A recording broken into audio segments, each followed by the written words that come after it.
तुलसी जी का यदि स्पर्श हो जाता है, तुलसी जी का नाम कीर्तन किया जाता है, तुलसी जी को प्रणाम किया जाता है, तुलसी जी का वृक्ष लगाया जाता है, तुलसी जी को जल अर्पित किया जाता है और तुलसी दल से नित्य भगवत सेवा की जाए, बहुत जल्दी श्री कृष्ण प्रसन्न हो जाते हैं। प्रतिदिन जो तुलसी जी की भक्ति करता है, तुलसी का पौधा रोप करके तुलसी जी का सिंचन करना, तुलसी जी को तिलक लगाना, तुलसी जी को माला पहनाना, तुलसी जी की परिक्रमा करना, तुलसी जी को प्रणाम करना, वो कोटि सहस्त्र युगों तक ऐसा महान सुकृत होता है कि भगवान श्री कृष्ण के नित्य समीप रहता है जो तुलसी जी की सेवा करता है। जब तक मनुष्य की लगाई हुई तुलसी की शाखा प्रशाखा, बीज, पुष्प, सुंदर दल से तुलसी जी सुशोभित होती है, तब तक हजारों कल्पों में श्री हरिधाम में रहते हुए उसका कभी पुण्य नष्ट नहीं होता। जैसे एक दिन 1000 कल्प, 2 दिन 2000 कल्प वो भगवान के नित्य धाम में महान सुकृत के बल से भगवत धाम में रहेगा, जो तुलसी जी का पक्का मान लीजिए। जब स्वयं में थे तो तुलसी जी रोपण करके तुलसी जी का एक वन लगाया और रोज नवीन नवीन मंजरी तुलसी दल लेकर प्रभु के चरणों में, कहीं न कहीं तुलसी जी की कृपा हुई। वृंदावन, ये वृंदा अधिष्ठात्री देवी वृंदावन की है, इनकी कृपा के बिना। हे चंद्रादने, संपूर्ण पत्रों और पुष्पों को जो उतार करके सम्मान पूर्वक पहले प्रार्थना करनी चाहिए, हे वृंदा देवी, हे तुलसी जी, भगवान श्री हरि की पूजा के लिए या प्रियाजू की पूजा के लिए हम आपके कुछ मंजरी, कुछ दल लेकर के सेवा करना चाहते हैं, आप कृपा करके मुझे दीजिए। और फिर उतार दे, ऐसे नोचना नहीं, बहुत सम्मान से, बहुत प्यार से, तो तुलसी जी प्रसन्न होती है। जो मनुष्य तुलसी दल से श्री हरि की पूजा करता है, कोई भी पाप उसका स्पर्श नहीं कर सकता। पूर्व में किया हुआ कोई भी पाप उसको दंड नहीं मिलेगा, जो तुलसी जी की आराधना नित्य करता है। अब इतना जल भी न चढ़ा दे, तुम्हारे पुण्य हो जाए और तुलसी जी अंतर ध्यान, अनुकूल जल, जैसे मान लो गमले पे हैं तो इतना बड़ा तांबे का रोज उससे चढ़ा, अब भर के लोटा चढ़ा दोगे 2-4 दिन में अंतर ध्यान हो जाएंगे तुलसी जी। बहुत विवेक से जरूरत है, मतलब भारी पुण्य होगा। अब इतना बड़ा लोटा रोज जल चढ़ाओगे तो 2-4 दिन में पीली होके अंतर ध्यान हो जाएंगे। इतना जल, अनुकूल जल चाहिए। एक तांबे का छोटा सा लिया, ऐसे रोज डालो, उसमें कोई फर्क नहीं, और गमला उठाकर धूप में विराजमान करो। सेवा का मतलब क्या है? जो तुलसी जी को जल अर्पित करके तुलसी जी की सेवा करता है, हरि चिंतन करता, कभी कोई पाप उसका स्पर्श नहीं कर सकता। 100 भार सोना, 400 भार चांदी,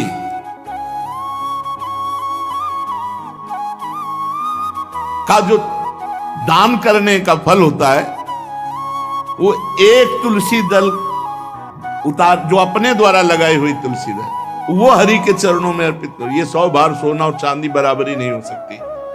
कितना महत्व है।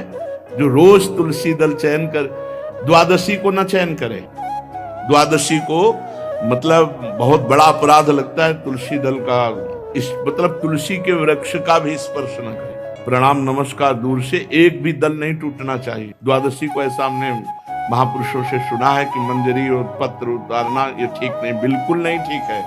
ब्रह्म हत्या का फल लगता है, अगर जो पाप लगता है अगर कोई द्वादशी को तुलसी चयन, बहुत सावधानी से। जिसके घर में तुलसी का बगीचा होता है, कई पौधे होते हैं, उसको कहीं तीर्थ जाने की जरूरत नहीं, उसका घर तीर्थ है जिसके घर में तुलसी के पौधे हैं। और यमराज कभी उस घर में किसी भी मरने वाले को लेने नहीं आएंगे। जिसके घर में तुलसी, लगा लो भैया तुलसी लगा लो घर में, काहे को यमराज को आने दोगे? सबके घर में तुलसी। कितना सुंदर पहले था, घर में आंगन होते थे, आंगन में एक बहुत बड़ा, और फिर उसमें तुलसी जी, और फिर उसमें 2-4 नर्मदेश्वर शालिग्राम ऐसे, और फिर घर का हर व्यक्ति जल चढ़ाना, प्रणाम करना, नमस्कार करना, 4 पर। कितनी पवित्र पद्धतियां हमारी थी। जब रसोई बने पहली गाय के लिए, फिर कुछ पक्षियों के लिए, फिर कोई संत महात्मा, कोई भिक्षु, ऐसा कितना पवित्र व्यवहार। यहाँ जैसे हमने देखा है, ये रसोई बन रही ना, तो धुआं नहीं खत्म होने पाता, वो ही सब अपवित्र किए हुए हैं, राक्षसी बुद्धि आती चली जा रही। तुलसी जी, ये भागवती को वस्तु है। हमें लगता है बालकनी तो होती ही, बढ़िया बालकनी में कैसा उठाने धरने वाला स्टैंड लोहे का रखो कि तुलसी जी को विराजमान कर दो। जिसके घर में तुलसी जी विराजमान होती है, उसके घर में यमराज कभी नहीं जाते। जो तुलसी जी का सेवन करता है, उसकी सारी कामनाएं तुलसी जी पूर्ण कर देती है। तुलसी जी को लगाना, तुलसी जी का पालन करना, तुलसी जी को सिंचन करना, तुलसी जी का दर्शन करना, तुलसी जी का स्पर्श करना, मनुष्य के द्वारा जो मन, वाणी और शरीर से पाप हो गए, सबको तुलसी महारानी क्षमा कर दे, दग्ध कर देती है। पुष्कर आदि तीर्थ, गंगा आदि परम पावन नदियां, ये सब जो स्नान आदि, अवगाहन आदि करने का फल देते हैं, वो केवल तुलसी जी घर में विराजमान है, उसको फल मिल जाएगा। कितने बढ़िया। जो तुलसी जी की नवीन मंजरी प्रभु के चरणों में अर्पित करके प्रणाम करता है, वो चाहे कितना भी अपराध किए हो, वो कभी यमपुरी को नहीं देखेगा, कभी यमराज के पास नहीं जाएगा। जो मनुष्य तुलसी काष्ठ का घिसा हुआ चंदन लगाता है, उसके सारे संचित भस्म हो जाते हैं, और क्रियमाण जो वर्तमान, वो कभी उसको बांध नहीं सकते। तुलसी जी का काष्ठ का घिसा हुआ चंदन। जिसके घर में तुलसी की छाया होती है, वहां पितरों को अपने आप कल्याण प्राप्त हो जाता है। जो श्राद्ध करने से लाभ मिलता है पितरों को, घर में तुलसी लगा के, जो तुलसी की छाया, बड़ा पितरों को तृप्ति मिलती है। चतुर्भुज ब्रह्मा जी सारंग धनवा श्री हरि के महामहिम स्वरूप की अनुभूति करने के लिए भी कहा है कि तुलसी जी का महान महात्म्य, अगर तुलसी जी का सेवन करे तो भगवान श्री हरि की महिमा को जान जाएगा। स्त्री हो या पुरुष, पुरुष नपुंसक नारीवा जीव चराचर कोय, सर्व भाव भज कपट तज मोह परम प्रीस। शरीर वर्दी है, हमारी पोशाक है, हम सब एक हैं, आत्मस्वरूप है, कुछ अलग नहीं है। शरीर केवल पांच भौतिक है, तो सबका पांच भौतिक है, उसमें चिन्ह है स्त्री पुरुष के, बस। इसके लिए भगवान की आराधना निषेध थोड़ी है। जो स्त्री या पुरुष श्री तुलसी जी के काष्ठ के मन के बना के, जैसे छोटी कंठी या बड़ी माला धारण करता है, श्री कृष्ण उसके बस में हो जाते हैं। यह है तुलसी जी की महिमा। परम सुहाग श्री कृष्ण मिल जाते हैं, और कौन सी हमें उपलब्धि चाहिए। हे गोप नंदिनी, तुलसी जी का सेवन करने से श्री कृष्ण वश में हो जाते हैं।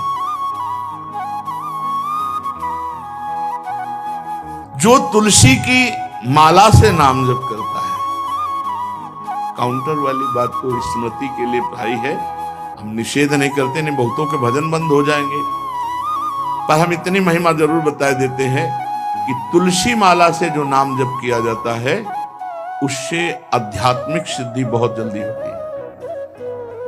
गुरुदेव भगवान कहते हैं, जो अंगुलियों से रगड़ होती है मन का से, उसमें आध्यात्मिक ऊर्जा शक्ति तुलसी माला से। प्लास्टिक पर भाई करो, निषेध नहीं कह रहे बंद हो जाएगा, वो भी राधा राधा कहना, वो हमें बंद नहीं करना।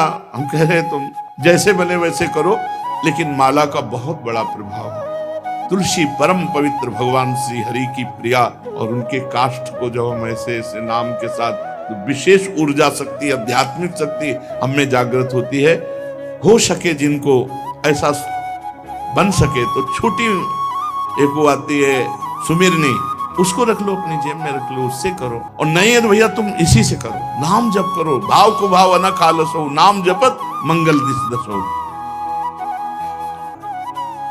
सुंदर सुंदर तुलसी जी के वृक्षों के समीप बैठ करके जो अनुष्ठान किया जाए वो बहुत लाभदायक। श्रीमद् भागवत का, गोपाल सहस्त्र नाम का कोई भी पाठ तुलसी जी के समीप विराजमान करके किया जाए, आचार्य को बुला करके तुलसी पूजन करना चाहिए, विविध प्रकार के अनुष्ठान, अरे तभी तो सब मंगल होता है। पहले था, हमने देखा है, 4 बजे माताजी दरवाजे के सामने लीपती, रोज का काम। जो पुराने घरों में देहरी के आगे आके 4 बजे लीप करके वहां अपना चौक पूर के दीपक जला, क्या पवित्रताएं थी, क्या मंगल था। जब किसी को निमंत्रण दिया जाता तो सबके पैर धोए जाते थे, सुंदर बिछौना बिछा करके और उसमें बैठकर पत्तल और रज के सकोरा कुल्हड़ ऐसे भोजन पाया। कितना पवित्रता, जो हमारी पूर्व पवित्रता थी, धोती कुर्ता चोटी, पवित्रता।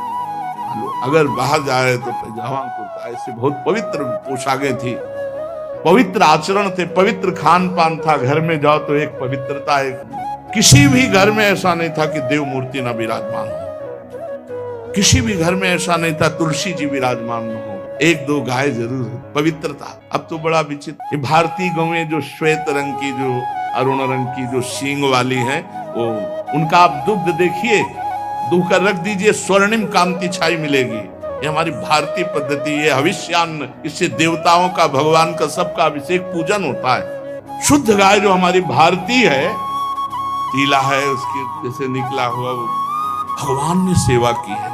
हमारे गोविंद भगवान का नाम ही गोविंद, गौओं के इंद्र। भगवान सुबह से निकल जाते थे, शाम तक गौओं को चराते थे। बड़ा तो किशोरी जी ने श्री तुलसी जी के पूजन की बात,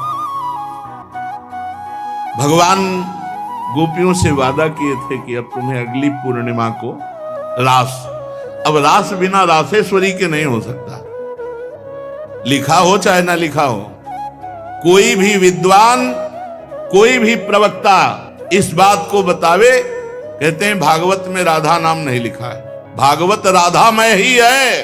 सांद्रानंद घन प्रेम मूर्ति किशोरी, बिना लाडली जू के कोई रास बता दे कहीं भी, कभी भी, कैसा भी, महारानी जू के बिना रासेश्वरी के रास हो ही नहीं सकता, लिखा हो चाहे ना लिखा हो। क्यों नहीं लिखा? याते श्री सुख प्रगट कियो नहीं, जहां बोले राधा तो समाधि लग जाती हो, यहां 7 दिन में तक्षक काटना है। श्री सुखदेव जी ने महारानी जी बना, हरिराम व्यास जी कह रहे, याते श्री सुख प्रगट कियो नहीं, जानि सार को सार परम धन, राधा नाम आधार। वैसे तो रोज संकेत वन में, पीछे हमने चर्चा की थी, प्रेम सरोवर में प्रियालाल मिलते थे, नंदगांव बरसा। आज लालू ने एक नई लीला रची, गोप देवी लीला है। श्री लालजू महाराज प्रियाजू को रास के लिए उन्होंने सोचा एक बार छलिया रूप रख करके महल में प्रवेश करते हैं, देखते हैं लाडली जू पहचानती है कि नहीं, वो कितना प्यार लाडली जू करती है। महाराज तो जो रूप धारण करें तो सभी सुंदर हैं, तो सुंदरता के समुद्र हैं। जब नकबेसर धारण करते ना, अंजन और घूंघट नीलांबर का, महाराज हृदय चूर चूर हो जाए, ऐसे सुंदर है। गोरी किशोरी भी चकोरी है जिनकी, नीलांबर धारण करके, और जिस समय लाली लगा के महाराज अपने राधा पी जी को कभी कभी जब आते हैं तो देखो ऐसा लगता है यार बलिहार है महाराज, जो रूप धारण करते सीधे हृदय पर प्रहार करते हैं। प्रभु ने गोप देवी का रूप धारण किया, गोपांगना का। श्री चरणों में नूपुरों की झनकार, कटी में करधनी जिसमें क्षुद्र घंटिका लगी हुई है। अद्भुतम गोपिका रूपम चलत झंकार नूपुरम, किंकिणी घंटिका शब्द मंगुलीयक भूषितम।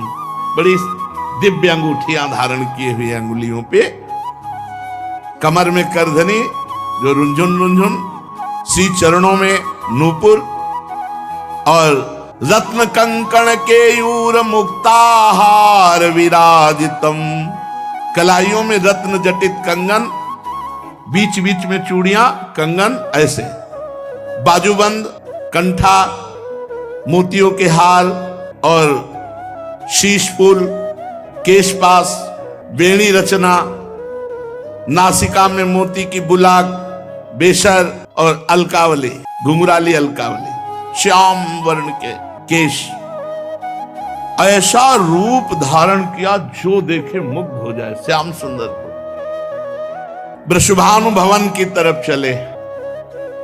खाई और परकोटों से युक्त वृषभानु भवन 4 दरवाजों से सुशोभित, प्रत्येक द्वार पर काजल के समान वर्ण वाले गजराज झूम रहे। राजभवन की बड़ी मनोहरता है। उस मंडप प्रांगण में वायु के समान वेग वाले घोड़ों से अंगरक्षक महल की रक्षा करने वाले चारों तरफ दौड़ रहे वृषभानु भवन में। और बड़ी ही सुंदर सुंदर गवें, धर्म धुरंधर बलवान सांड रमा रहे। बहुत से गोपाल बंशी वेद धारण किए हुए उनको संभाल रहे हैं। वृषभानु जी का भवन क्या है, ऐसा लगता है कि विश्वकर्मा ने पूरी कला कौशल लगा दी। और महारानी जी के लिए भवन के अंदर ही बगीचा, झरना, सरोवर, सब कोटि कोटि सूर्य के समान कांति वाली सुंदर सुंदर मणियां खंभों में जटित हैं, जिससे प्रकाश फैल रहा है। रत्न मंडित आंगन, बहुत से रत्न